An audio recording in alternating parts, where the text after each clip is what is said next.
don't know anything about life until you start work. And that's all there is to it. I mean, when you're at school, you just don't know how hard it is. I mean, when you start work, that's when it hits you. That's when everything hits you. You need money to get what you want, really. I mean, that's the root of all evil, ain't it, money? I mean, you need money to buy food, you need food to survive, don't you? I mean... When you go away, you're still doing the same routine, aren't you? Get up, come home, have your dinner, come down here, go back home, go to bed, wake up in the morning, do the same every day. How do you feel about that? It's boring. I mean, you get an enjoyment out of it sometimes, but most times it's boring, really. I was a chambermaid. I'd given up going to the careers officer because that really disillusioned me. It was a bit like going on the dole, and that's really really grotty. It makes you feel, as though there's nothing at all. Yeah. And so I decided what sort of job that would be open to me with my qualifications. So I decided to look up work in hotels, but in a sense it was very much like school, and that you got paid for going there. Because we had this foul yellow uniform to wear. It's not a good job, but you got to do something for a living, isn't it? That's the only job I can look for, because I wanted to achieve good education, which I couldn't. So I had to look for a job, That's the only job which I can get. We've been really contributing a hell of a lot to this British economy and so on. People do get racial hatred for them, is that they come over with all their customs and religions, and they won't do certain jobs, and people, and the employers, can't really sack them, people start saying it's prejudice. They needed people to do the shit jobs. White people weren't prepared to do the bad work, like the bus driving, the cleaning factory floors and that. So the British went over there and actually asked blacks and that, West Indians and Indians to come over here. Who do all the filthy jobs? All the Asians do. All the black people do. They won't do it because they'll lose their color and they'll lose their white shirt. You go to any factory. All the Asian people doing is the filthy work and lowest paid work. You go to the offices, all these white people there, and they said, we take their jobs. The conditions of society today, it's just got out of hand. There's only 1.5 million unemployed. So something's just got to be done. So why not send the ones what came in last back? If you send the blacks back, right, then that might ease unemployment. But same as if you sent people who had glasses back, that would ease unemployment. Same as if you sent people who had freckles or something, that would get rid of unemployment, right? But that still doesn't stop the causes. That isn't caused by blacks. I mean, take Glasgow or something. There's the worst one of the worst places for unemployment in Britain. Yeah, I know Ireland. Yeah, I mean bad. Yeah, but they're all shutting down the plants up there. Yeah, I mean, Blackstone own factories. Blackstone owns the big car plant in Liverpool, which is going to close down. About 5,000 people are going to lose the jobs there. That's right. How many blacks do you see going around? There's more blacks here than there is in Merseyside, but they're still closing down the plants, so they don't really... The coloured people are just people that you can blame. It's not the coloured people to blame. I think the only thing the fascist people look is for a scapegoat. And so what they do is just pick on the weaker people, like the Asian, to blame on. And the only thing I can say to that is, they're just looking for a scapegoat. Scapegoat, and that's the Asian people. But sooner or later, it might be the Cypriot, the Turkish, or the Irish people. Everybody's turn will come.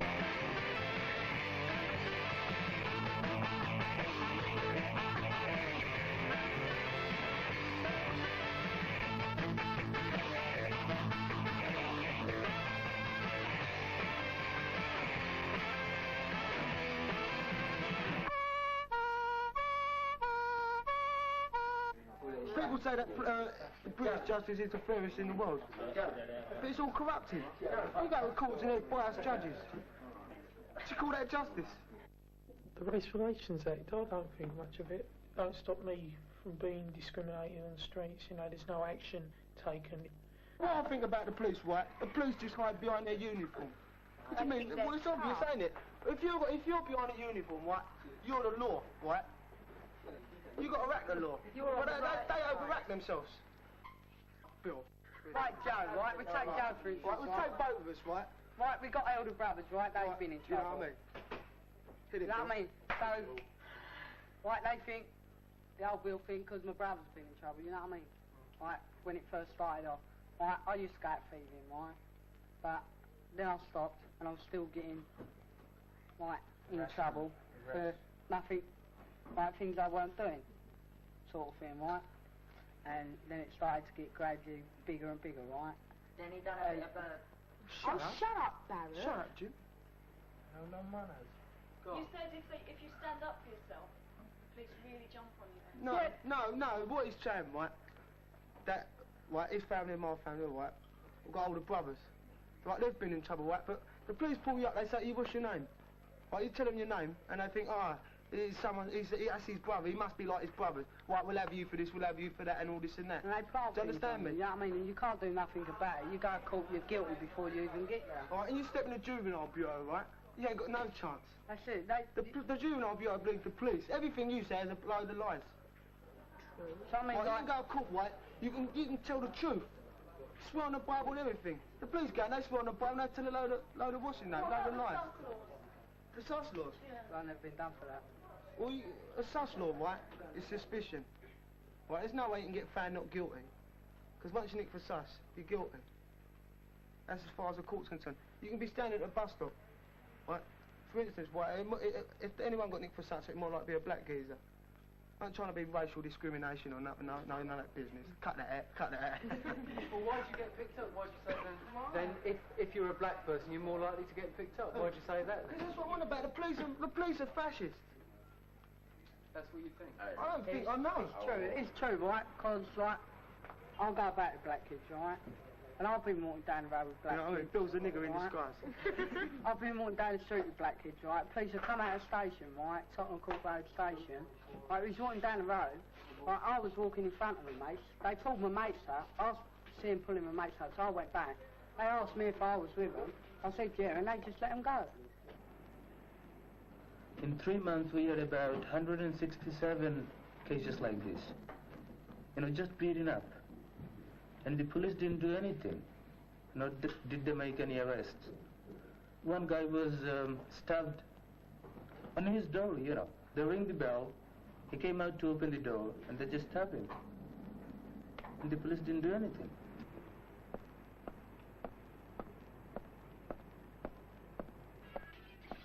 Racist attacks are increasing. In East London, just for an example, in April 1977, Kenneth Singh, aged 10 years old, was battered to death near his home in Plaistow. In May 1978, Altab Ali was stabbed to death in Stepney. On Sunday, 11th June, 150 racist whites charged down Brick Lane carrying bricks and bottles. They smashed shop windows and cars and attacked many Bengalis in the street. On June 26th, Ishaq Ali was strangled to death in Hackney. In July, 13 Asian workers leaving their factory in Bow were attacked by 30 whites with bricks and bottles. In August, an Asian family were attacked at their home for 3 nights running by about 20 white youths who smashed the door with bricks and poured petrol through the letterbox and tried to light it. Attacks like these are happening all the time all over England now. Jimmy, you used to be in Oh, sorry. organisation. Yeah, Can you tell us about it? the National Front. How long have you been in it for? About a year. And we used to go around schools, you know, go around our school, doing all kinds of things. Oh, hide the blazer. Doing all kinds of things. Yeah, like beating up all the colours and that. We had about 38, no, about 30 members, didn't we? Yeah. 30 or 40 members. Only about 7 or 8 were interested, you know, politically interested. Why did you beat up? What Funny. Because they were younger than us, it was a good laugh, wasn't it? Yeah. Couldn't. care about them? No, they couldn't hit us back. We'd think, you know, well, yeah, we're a cut above the rest. You know, we're better than everyone else. So, you know, we thought we could go around ordering people out. He used to pick more on the Asians, I used to pick more on the Jews. Because I was more into the Nazi thing than he was. Are you still in it? No. Why did you change? Because, you know, we thought, yeah, well, it's alright for us beating them up. What's it like to be on the receiving end? We started thinking, well, you know, they've got just as much right to be here. They're humans. You know, they're humans, so why can't they be in there just because they've got different coloured skin? So, pervert again. So, we just, you know, changed our ways. I don't really know a Pakistani, but I'd never ever hit one. Not unless they hit me first. I mean, it's just not on beating up people like that. If get really strong and into power like one day, then their lives just going to be controlled, isn't it? And if they let that happen, then it's not worth living really with a group like that in power, you know, telling you what to do, telling you when to go out on the streets and that. In 1933, a group like that did come to power in Germany. In the period between the wars, most industrial countries suffered a depression, and the working classes suffered massive unemployment. This led many people in countries like these to look for a way out, and many were desperate for change. Nazi parties grew up in many countries including America, Italy and Germany.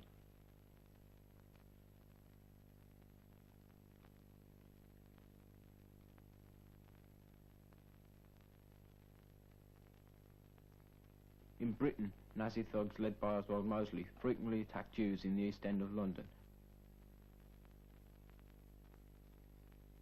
Just as racists today attack Asians in East London.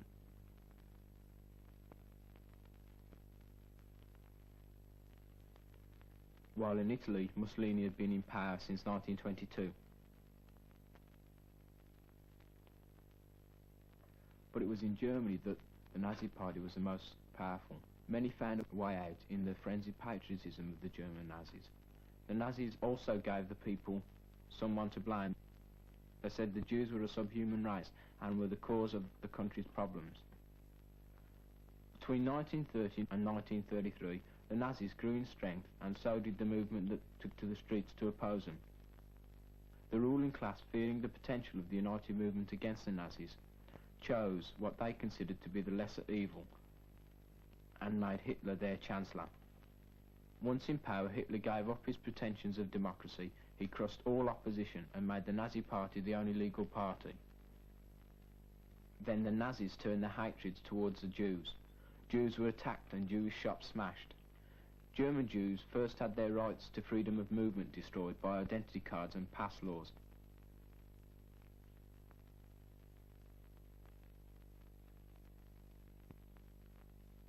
Later, the Nazis forced thousands of Jews, socialist gays, gypsies and trade unionists into forced labour camps, where they were worked to death. By March 1939, Germany had over 300,000 political prisoners in concentration camps. When the war started in September 1939, many soldiers fighting to defend Britain were blacks and Asians. The Nazis then started the process of deportation, which forced thousands of Jews out of their country and homes. By 1941, all Jews were forced to wear, on threat of death, the Star of David to enable the Nazis to identify them. Today, Britain's Nazis identify their enemy by their skin colour.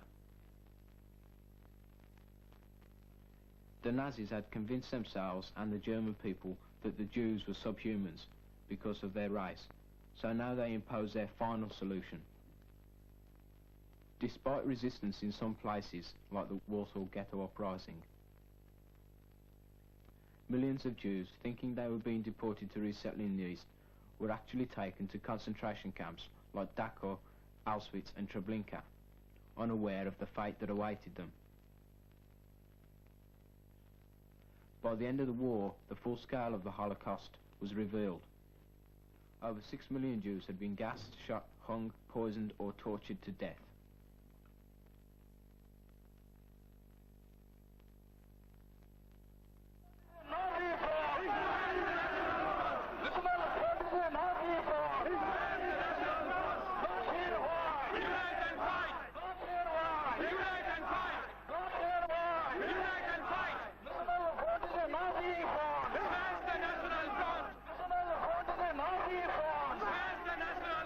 The National Front might think that by threatening us, by beating one or two of our brothers or attacking, by setting fire on someone's property, they're going to make us leave this country. There's no way they're going to make the Bengalis or the Asian immigrants to leave this country.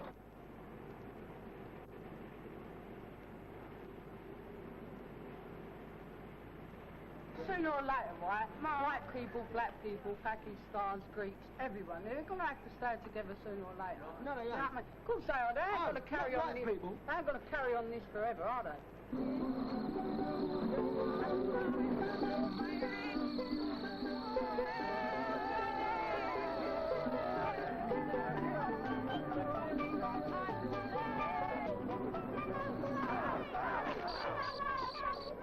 I mean, who's getting all this profit? I mean, we are here just earning our living, is it not true? In other words, who's getting the wealth and who's making money?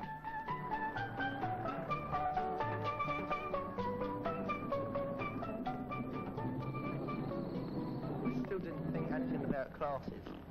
You know, class role, you know, you get working class, lower class, upper class, and snobs, you know. And besides, it'd be the smashing of all trade unions, so all working class kids can't be NF.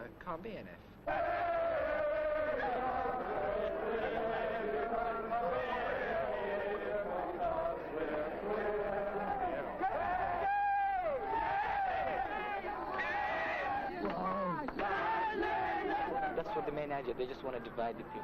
They want to divide the colors. I mean, we want to fight for unemployment. We want to fight for education. Who doesn't want to fight it? I mean, if our brothers, we want to be educated in these countries. We want our people, our friends to be educated. But for this, the government has to provide the facilities, for which all of us have to unite together to fight. The black and white have to be united to complain anything in effort to gain it. We are fighting together. We are fighting together. We are fighting together. We are fighting together. Black, white, together tonight. Black, white, together tonight. Black, white, together tonight. Black, together tonight, right now. This is a gift to say we're coming back another year. Oh yeah, we wanna come back another year. See, we've been living the government for so long, learning about the white culture, white society, and I think back then the white people, the general people should realize that they should ought to know something about the people who were they living with.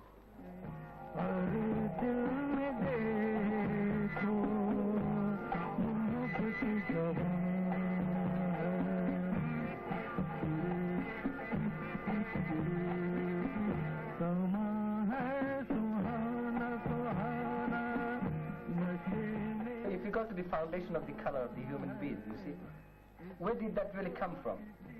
Can you tell us? You see, white people might feel that they're superior than the yellow people, maybe the Chinese. And the Chinese feel superior to the Asian, or the Asian feel, superior to the black, the African, yeah? Well, where was it created from? The racialists have got such stupid arguments, you know, and I only realise that now, that the people are here, and it's impossible to put them back, no matter what you say, so just why not forget it? The blacks, if I owned a factory and a communist going to power, I could give up my factory. But if a fascist got into power, I couldn't give up my skin. See, so why hassle? That's it, you know. I mean, your body, this is what people don't understand. Your body is just a shell for your brain. Your brain is the thing that keeps you alive. If you didn't have a brain, it wouldn't be anything. You'd be just a cabbage. I mean, I mean, a body is just a shell, and it just so happens that our one is a different colour to her one, you know. Colour? Our Asian colour? Senseless. Colour, I don't know. Our colour's not important unless people mention it. My mum's white and my dad's black and I'm in the middle. It's not like saying she's got blue blood, I've got pink blood. They're all the same. Yeah, but they're not going on about the blood, are they? They're going on about the colour. It's the colour.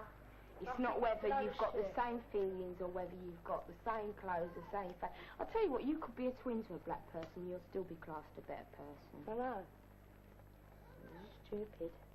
I'm white and I'm proud to be white, right? But just because I go back with black kids, they think that I am black. I mean, they're white idiots. What do? You people go to Caribbean for a holiday to get proud, and we don't. We don't have. And we was born with it, really proud. You spend your mind to get proud. It's true. I mean, look at, Princess Margaret. She goes to the Caribbean. She must think, it's because she doesn't like weight. Big weight. You have to say she doesn't like big weight because she want to get some tan.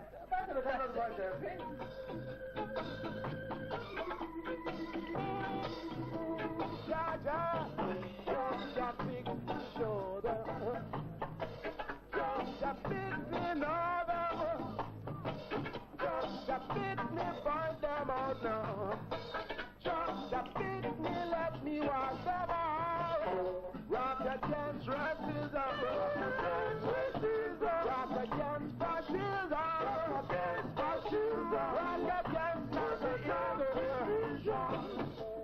I come to conclusion then we're gonna the national pride. We're gonna